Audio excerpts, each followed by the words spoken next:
நட்ராஜ் போலாம். போலாமா? அக்கா ஏய், என்ன எதுக்கடி எழுப்புன? அது வந்து காஃபி. ஆமா, பெரிய காஃபி. அத அப்படியே எடுத்து என் தலையில ஊத்து. நல்ல ட்ரீம்ல இருந்த. நானும் நட்ராஜும் ஹனிமூனுக்காக சுவிட்சர்லாந்துக்கு டிக்கெட் எடுத்துட்டு ஃப்ளைட்டுக்காக வெயிட் பண்ணிட்டு இருந்தோம். இப்படி வந்து எழுப்பிட்டியடி. நான் உன்கிட்ட காஃபி கேட்டனா? மூஞ்சியும் ஆளையும் பாரு. சிப்பொடி வெளிய. ஹேய் நில்லு.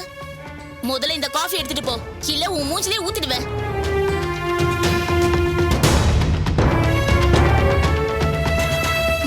வந்து சேர்ந்தா பாரு.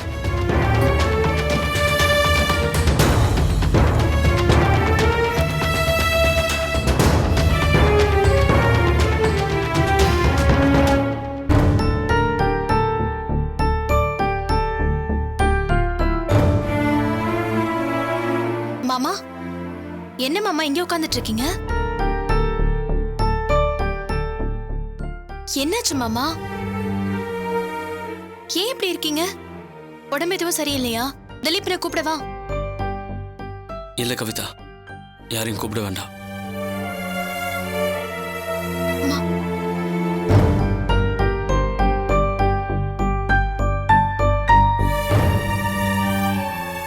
மாமா, என்னாச்சு மாமா? என்னாச்சுன்னு சொல்லுங்க மாமா. தூங்கவே முடியல கவிதா. கண்ணை மூடனா அம்மா முகம் தான் ஞாபகத்துக்கு வருது. அவங்க கண் கலங்கி நிக்கிறது தான் என் கண் முன்னாடி வருது. எவ்வளவோ கெஞ்சிட்டேன், மன்னிக்க மாட்டேங்கிறாங்க. பெரிய தப்பு தான், அதுக்காக மன்னிக்க முடியாத தப்பா இது? வாழ்க்கையில அம்மா என் கூட இவ்வளவு நாள் பேசாம இருந்ததே இல்ல கவிதா.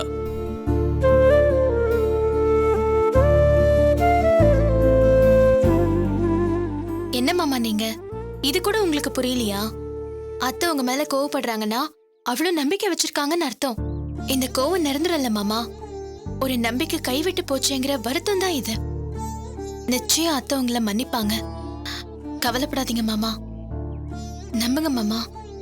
ஒருவேளை அம்மா வாழ்நாள் முழுக்க என்ன மன்னிக்கலனா, இனிமே அம்மா ஒரு நாளும் என் கூட பேசலனா நான் என்ன பண்ணுவேன் கவிதா? நான் செஞ்சது தப்பு தானே, பாவம் இல்லையே. யார் தான் தப்பு பண்ணல மாமா. அப்படி பார்த்தாலும் முதல் தப்பு பண்ணது நாங்க தானே. ஒரு சிச்சுவேஷன், எங்க அப்பா சாக கிடந்தாரு. அவரோட ஆத்மா நல்லபடியா பிரியணும்னு உடனே கல்யாணம் பண்ணிக்கிட்டோம். ஆனாலும் அது தப்பு தான். அதுக்காக திலீபன் இப்ப வரைக்கும் ஃபீல் பண்ணிக்கிட்டு இருக்காரு. ஒருவேளை அண்ணனை ஏத்துக்காததுக்கு காரணம் நாம தானோன்னு நேத்து நைட்டு கூட புலம்பிக்கிட்டு இருந்தாரு. குற்ற உணர்வு எல்லார்கிட்டயுமே இருக்கதான் செய்யுது. அத்தை கிட்ட இருக்கிற கோவம் கூட பாசத்தோட வெளிப்பாடுதான் மாமா. கோவப்படட்டும் கவிதா, எவ்வளவு வேணாலும் கோவப்படட்டும், என்ன அடிக்கட்டும், திட்டட்டும். ஆனா ஒரு வார்த்தை, ஒரே ஒரு வார்த்தை, என்னடா நடராஜன்னு பேசிட்டா போதும் கவிதா. எவ்வளவு பெரிய தண்டனை வேணாலும் தாங்கிக்கலாம். ஆனா எங்க அம்மாவோட ஒரு நாள் மௌனத்தை கூட என்னால தாங்க முடியல கவிதா. அந்த மௌனத்துக்கு காரணம் பாசம்தான் மாமா. தப்பு பண்ண எங்களையே மன்னிச்ச அத்தை உங்களை மன்னிக்காம போக மாட்டாங்க என்ன? எங்களை 2 நாள்ல மன்னிச்சாங்கன்னா உங்களை மன்னிக்க கூடுதலா 1 நாள் ஆகலாம். அவ்வளவுதான். ஒரு தாயால மகன் மேல கோவப்பட முடியுமே தவிர தண்டிக்கவே முடியாது மாமா. அதுவும் அத்தை மாதிரி ஒரு உன்னதமான மனுஷியால அது முடியவே முடியாது மாமா. தேங்க்ஸ் கவிதா.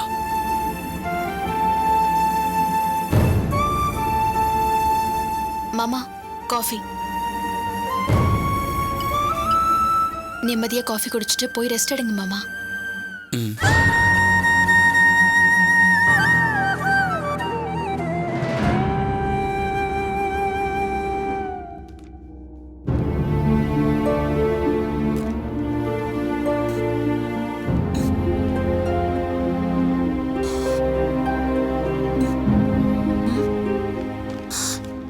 ஐயோ, விடிஞ்சிருச்சா?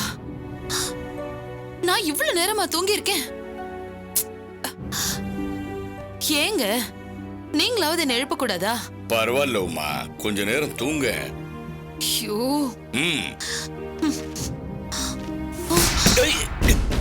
என்னாச்சு? அது என்னாச்சு உமா? ஏதோ தலை சுத்துற தலை மாதிரி. சுத்துதா? உட்கார் உட்கார் உட்கார். தண்ணி ஏதாவது குடிக்கிறியா?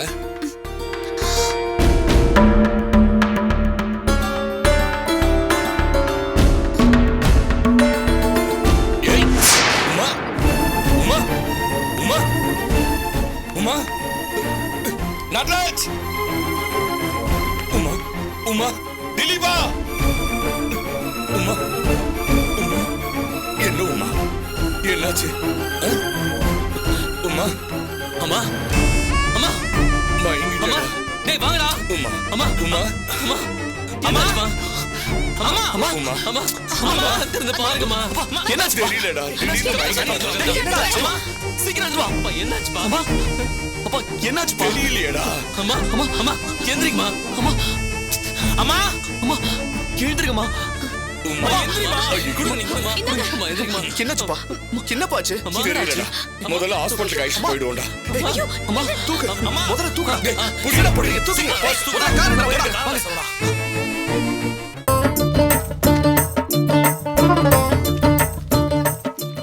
ரூபாய் இருக்குக்கா.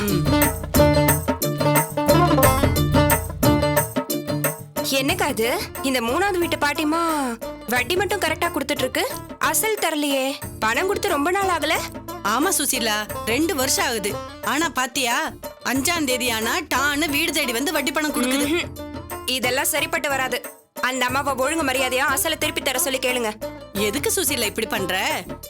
2 வருஷமா கரெக்ட் டயத்துக்கு வட்டி கொடுக்கற பொம்பளை போய் அசல கூடுன்னு கேட்க சொல்ற? நம்ம பிசினஸ்ல வட்டி தானே நமக்கு லாபம். என்ன பேசுறக்கா நீ? கரெக்ட் டயத்துக்கு வட்டி தராங்கங்கிறதுக்காக ரொம்ப நாளைக்கு அசலை கேட்காம இருக்க கூடாது மங்களம்க்கா. மனுஷ மனசு எப்படி இருக்கும்னு சொல்லவே முடியாது. திடீர்னு ஒரு நாள் பார்த்தா நான் வாங்கின கடனை விட வட்டி அதிகமாவே கட்டிட்டேன், அசலை தர முடியாதுன்னு பேச்சு எடுத்துட்டாங்கன்னா ஒண்ணுமே பண்ண முடியாது. கடன் வாங்கினவங்க நம்மள மீறிடாம தான் என்னைக்குமே பாத்துக்கணும். அதுதான் கடன் பிசினஸ்ல ரொம்ப முக்கியம். அந்த பாட்டிய அடுத்த வாரம் பாக்குறப்ப ஒரு பெரிய பார்ட்டிக்கு கடன் கொடுக்க வேண்டியிருக்கு. அதனால சின்ன சின்ன கடன் வாங்கினவங்க கிட்ட எல்லாம் அசலை வாங்கிக்கிட்டு இருக்கோம். நீ எப்படியாவது அசலை புரட்டி கட்டிடு, வேணும்னா அடுத்த மாசம் மறுபடியும் வாங்கிக்கலான்னு கட்டன் ரேட்டா சொல்லிடு. சரி சுசீலா. இது என்னது இது? இந்த ஈஸ்வரி பணம் வாங்கி 1 மாசத்துக்கு மேல ஆச்சு போல, இன்னும் முத மாசம் வட்டியே வரல. சுசீலா, அதட்டி பேச முடியல அவங்கள. எதுக்கு எடுத்தாலும் வியாக்கானம் பேசி நம்ம வாயை அடைச்சிடுறாங்க. என்ன செய்யறதுனே புரியல. இங்க பாருக்கா, வட்டிக்கு வாங்குறவங்க கிட்ட அதட்டி உருட்டி பேசி வாங்கறதுக்கு தான் உன்கிட்ட பணத்தை கொடுத்துருக்கேன். வர லாபத்துல நீ காசு எடுத்துக்கிட்டா மட்டும் போதாது, வாங்குற காசுக்கு கொஞ்சமாவது வேலை செய்யணும். இந்த ஈஸ்வரி வர்றப்ப நீ அதட்டி கேளு. கேக்கலன்னா நல்லதா போச்சுன்னு எப்பவும் லேட்டா வட்டி தர ஆரம்பிச்சிருவா. என்கிட்ட பணம் கொடுத்தவங்க ரொம்ப நெருக்கடி தராங்க, அதனால வட்டியை கரெக்ட் டைமுக்கு கொடுத்துடுங்கன்னு சொல்லு. அடுத்த மாசம்லாம் கரெக்ட் டைமுக்கு பணம் வந்துடணும்னு சொல்லிடு. சரி சுசீலா. நேரடியா கேட்க முடிஞ்சா நான் நல்ல நறுக்குன்னு பேசிடுவேன். ஆனா முடியாதே. நான் தான் வட்டிக்கு பணம் கொடுக்கறேன்னு தெரிஞ்சதுன்னு வச்சுக்க, உடனடியா அந்த ஈஸ்வரி போய் அண்ணி வீட்டுல பத்த வச்சிருவா. எந்த காலத்திலயும் நீ வட்டிக்கு கொடுக்கறது ஏன் பணம் தான் அவளுக்கு தெரிஞ்சிடவே கூடாது மங்களம்க்கா. அதுக்கப்புறம் ஏன் பழப்பு கெட்டு போயிடும். சேச்சே, நான் போய் அப்படி சொல்லுவேனா சுசீலா? அக்கா, ஜன்னல் வழியா போய் பாருங்க. சரி.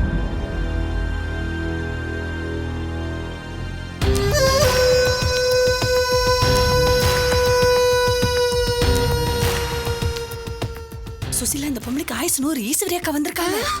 ஐயோ, கடவுளை வேண்டி வேண்டி கூப்பிட்டாலும் கண்ணு முன்னாடி வரமாட்டாரு. பேய ஒரே ஒரு தடவை நினைச்சா போதும், கண்ணு முன்னாடி வந்து நிக்குமோ. அந்த மாதிரி நினைச்ச உடனே வந்து நிக்கிறாளே. ஐயோ, சரி, இந்த நோட் எல்லாம் கொண்டு போய் உள்ள வச்சுட்டு வரேன். நம்ம விஷயத்தை எதையும் உளறி வச்சிடாதீங்க. போய் கதவை தரங்க.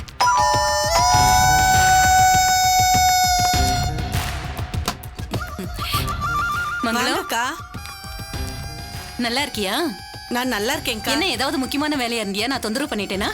இல்லக்கா, அதெல்லாம் ஒண்ணும் இல்ல. நானும் சுசீலாவும் பேசிட்டு இருந்தோம், அவ்வளவுதான், வேற ஒண்ணும் இல்ல. ஆமா சுசீலா, நீங்க என்ன பண்ற?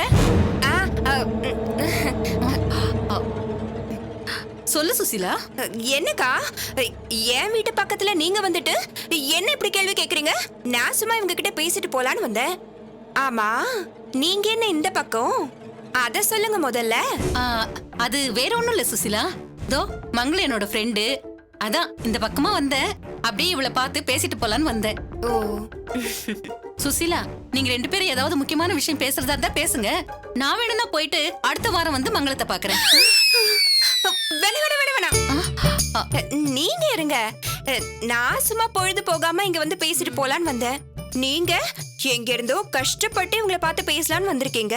நீங்க என்ன பேசணுமோ அத நிதானமா பேசிட்டு போங்க.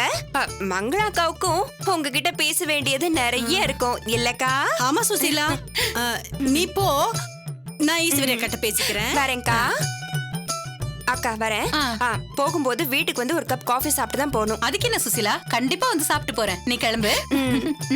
மங்களம், குடிக்க கொஞ்சம் தண்ணி கூட, தாகமா சரிக்கா, இருக்கு. எடுத்துட்டு வரேன். சரி.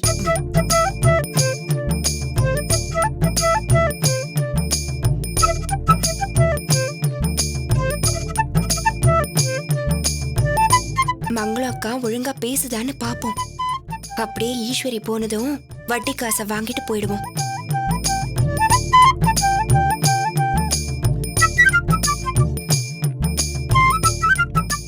இந்தாங்க அக்கா. அப்புறம்க்கா, வட்டி பணம் கொண்டு வந்திருக்கீங்களா? மங்களம், அதுல ஒரு சின்ன சிக்கல். வீட்ல பிரச்சனைக்கு மேல பிரச்சனை. ஒவ்வொன்னா தீக்கிறதுக்குள்ள உன் பாடு என் பாடுன்னு ஆயிடுது. அதுவும் இல்லாம நினைச்ச இடத்துல இருந்து பணமும் வரல. ஒண்ணும் இல்ல, ஒரு வாரம் பொறுத்துக்கோ, நான் வட்டி பணத்தை தந்துடுறேன். அப்படியே முடியலனாலும் அடுத்த மாசம் வட்டி பணத்தோட சேர்த்து கொடுத்துட்டு போறேன். என்னக்கா இப்படி சொல்றீங்க? முத மாச வட்டிக்கு இப்படி பேசினா எங்கது என்ன ஆகுறது? இந்த ஒரு வாட்டி மட்டும் மங்களம். ஐயோ அக்கா, உங்களுக்கே தெரியும், நான் கொடுத்தது என் பணம் இல்ல, என் ஃப்ரெண்டு கிட்ட பணத்தை வாங்கி கைமாத்தி விட்டேன். சரியான நேரத்துல வட்டி பணம் கொடுக்கலன்னா என்ன உரிச்சு உப்பு கண்டம் போட்டுருவாக்கா. தயவு செஞ்சு இந்த காரணத்தை எல்லாம் சொல்லாதீங்க அக்கா. இது என்னடி இது? உலகத்துல இல்லாத பழக்கமா இருக்கு. வட்டிக்கு குடுக்கறவ ஒரு மாசம் கூட பொறுத்துக்க மாட்டாளா? மத்தவங்க மாதிரி எல்லாம் இல்லக்கா. என் ஃப்ரெண்டு என்ன சொன்னாலும் ஏத்துக்க மாட்டா. கரெக்ட் டைமுக்கு வட்டி பணம் வரலன்னா என்ன கொன்னே போட்டுருவா. படக்குன்னு எதையாவது பேசிடுவாக்கா. இவகிட்ட போய் கெஞ்சிக்கிட்டு இருக்குது. நல்லா 4 வார்த்தை கேட்க வேண்டியதுதானே. போச்சு, முத மாசமே இவ வேலையை காட்ட ஆரம்பிச்சிட்டாளா? ஐயோ, இனி எப்படி இவகிட்ட வட்டியை வாங்கி அசலையும் வாங்க போறேனோ கடவுளே. அது யார் அது? அப்படி எடுத்துரிஞ்சு பேசுறவ? நான் என்ன வச்சுக்கிட்டா வஞ்சனை பண்றேன்? ஏதோ வீட்ல கொஞ்சம் கஷ்டம், அதனால கொஞ்சம் லேட் ஆகுது. என்ன மங்களம், மனுஷால் இது கூட பொறுத்துக்க மாட்டாங்க. உன் ஃப்ரெண்டு கிட்ட என்ன கூட்டிட்டு போ, நான் பேசிக்கிறேன். அவ என்ன பெரிய ரவுடியா? யாருன்னு நான் பாக்குறேன். வட்டிக்கு குடுக்கறவன்னா மனசாட்சி, மனுஷத்தன்மை இதெல்லாம் இல்லாமல போயிடும். வேண்டாங்க்கா, பணம் வாங்குறப்ப எப்படி எல்லாம் பேசுனீங்க. முத மாச வட்டி பணம் கொடுக்காதப்பவே இப்படி எல்லாம் பேசுறீங்க. நான் அப்படிதான் பேசுவேன். வட்டி பணத்தை ஏற்பாடு பண்ணி கொடுக்கற வலியும் வேதனையும் எனக்கு தான் தெரியும். அவ உனக்கு பணம் கொடுத்த ஃப்ரெண்டு என்ன அவகிட்ட கூட்டிட்டு போன்ற? என்ன திமிர? முத மாச வட்டி பணம் கூட கொடுக்க முடியல, ஆனா பேச்சு மட்டும் இந்த காதுக்கும் அந்த காதுக்கும் நீளுது. இந்த அக்கிரமத்தை யார் தான் கேக்குறதோ? அதெல்லாம் முடியாதுக்கா. நீங்க இப்ப வட்டி பணம் தர போறீங்களா இல்லையா? முடியாது. என்ன செய்வ? எப்படி பேசுறா பாரு. இவளுக்கு என்ன பெரிய இவன் நினைப்பா? வாங்குறது கடை, பேச்ச பாரு. இவ்வளவு சும்மாவே விடக்கூடாது. அக்கா, என்ன அக்கா சொக்கான்னுகிட்டு? வட்டி காசு தர முடியாது, உன்னால ஆனது பாத்துக்கோன்னு சொன்னா உன் ஃப்ரெண்ட் என்னடி பண்ணுவா? ஏண்டி, வட்டி காசு தர லேட் ஆகுன்னு ஒரு போன் பண்ணி என்னால சொல்ல முடியாதா? வேலை வெட்டியெல்லாம் விட்டுட்டு நேர்ல வந்து பணிவா பேசினா உனக்கு எகத்தாளமா இருக்கா? அக்கா, நீங்க பேசுறது கொஞ்சம் கூட நல்லா இல்லக்கா. வேற எப்படி பேச சொல்ற? இத பாரு, சும்மா வட்டி காசுன்னு டார்ச்சர் பண்ண, அப்புறம் நான் போலீஸ்க்கு போய் கந்து வட்டி வாங்கி கொடுமை பண்றேன்னு உன் மேல கம்ப்ளைண்ட் பண்ணிடுவேன். உன்னை மட்டும் இல்லடி, உன் ஃப்ரெண்டையும் சேர்த்து உள்ள வச்சிடுவேன். என்ன நினைச்சிட்டு இருக்க? நல்லா இருக்குங்க உங்க நியாயம். ஆத்திர அவசரத்துக்கு ஒருத்தி பணம் கொடுத்தா அவ மேலேயே கம்ப்ளைண்ட் கொடுப்பீங்களா? எந்த ஒரு நியாயங்க இது? பின்ன வீடுன்னா 1000 பிரச்சனை இருக்கும். ஒரு மாசம் வட்டி பணம் தள்ளி போனா உடனே நெருக்கடி கொடுக்கறதா? இந்த பாருடி, இந்த காலத்துல கடன் வாங்குறவங்க அடிமை இல்ல, கடன் கொடுக்கறவங்க தான் அடிமை. சும்மா ரொம்ப பேசாதீங்க. கடன் கொடுக்கறதுக்கு ஒரு வழி இருந்தா வாங்கறதுக்கு ஒரு வழி இல்லாமல போய்டும். அது என்னடி வழிமுறை? எனக்கு தெரியாத வழிமுறை? எல்லா வழிமுறையும் போலீஸுக்கு போனா வாயை மூடிக்கிட்டு தான் போகணும். கடன் குடுக்கறது ஒருத்தி, கடன் வாங்குறது ஒருத்தி. இதுக்கு நடுவுல போலீஸ்க்கு என்ன வேலை? போய் தான் பாருங்களேன், அவங்களும் இந்த நியாயத்தை கேட்கட்டுமே. ஆமாண்டி, வா. போலீஸ்காரன் இந்த பஞ்சாயத்தை பண்ணி வைக்கிறதுக்கு தான் கவர்மெண்ட்ல அவனுக்கு சம்பளம் கொடுத்து உட்கார வச்சிருக்காங்க. உள்ள வச்சு முட்டிக்கு முட்டி தட்டிடுவான். தட்டுவான் தட்டுவான். காசையும் கொடுத்துட்டு நாங்க அடியும் வாங்கணுமாக்கும். பின்ன இப்படி வட்டி கட்ட லேட் ஆனா கண்டபடி பேசுறவளுக்கு இரு இரு இரு இரு. ஆமா, இப்ப எதுக்கு நீ நானும் சண்டை போட்டுட்டு இருக்கோம்? அடியே, அப்போ வட்டிக்கு பணத்தை நீ தான் கொடுத்தியா?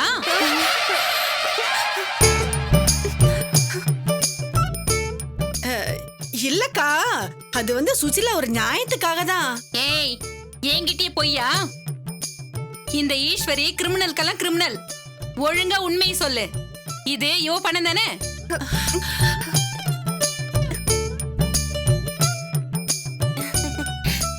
அப்போ இந்த மங்களம் தான் உனக்கு பினாமியா? இவ வழியா காசை ரொட்டேஷன் பண்ணிட்டு இருக்க, அப்படிதானே? அது சரி, வட்டிக்கு விடுற அளவுக்கு உனக்கு எது இவ்ளோ பணம்? இவ்ளோ பணம் வச்சிருக்கிறவ அப்புறம் எதுக்கு உமா வீட்ல வந்து எப்ப பார்த்தாலும் இல்லாத பாட்டு பாடி இருக்கிறதெல்லாம் அள்ளிக்கிட்டு போற? அது வந்து என் புருஷ சம்பாத்தியத்துலதான். அடியே, இந்த காதுல பூ சுத்துற வேலை எல்லாம் என்கிட்ட வேணாம். உன் புருஷன் எவ்வளவு சம்பாதிக்கிறான்னு எனக்கு தெரியாதா? இங்க பாரு, உன் புருஷனை விட என் புருஷனோட சம்பளம் அதிகம். நானே கஷ்டப்பட்டு தான் வட்டி காசு வாங்கிட்டு இருக்கேன். உனக்கு எப்படி வட்டிக்கு பணம் கொடுக்குற அளவுக்கு பணம் வந்துச்சு? அப்போ உமா வீட்ல இருந்து அள்ளிக்கிட்டு வரதெல்லாம் வித்து காசாக்கி வட்டிக்கு விட்டுட்டு இருக்க, அப்படிதானே? இதுதான் சங்கதியா? இப்ப நான் எதுக்கு போலீஸ்க்கு போனோம்? நேரா உமா வீட்டுக்கு போய் கிருஷ்ணன் பார்த்து இது இது இப்படி இப்படின்னு விவரம் சொன்ன பத்தாதா? என்கிட்டயே வட்டி காசு கேட்டு நெருக்குறியா? இப்ப உன்னை என்ன பண்றேன்னு பாரு.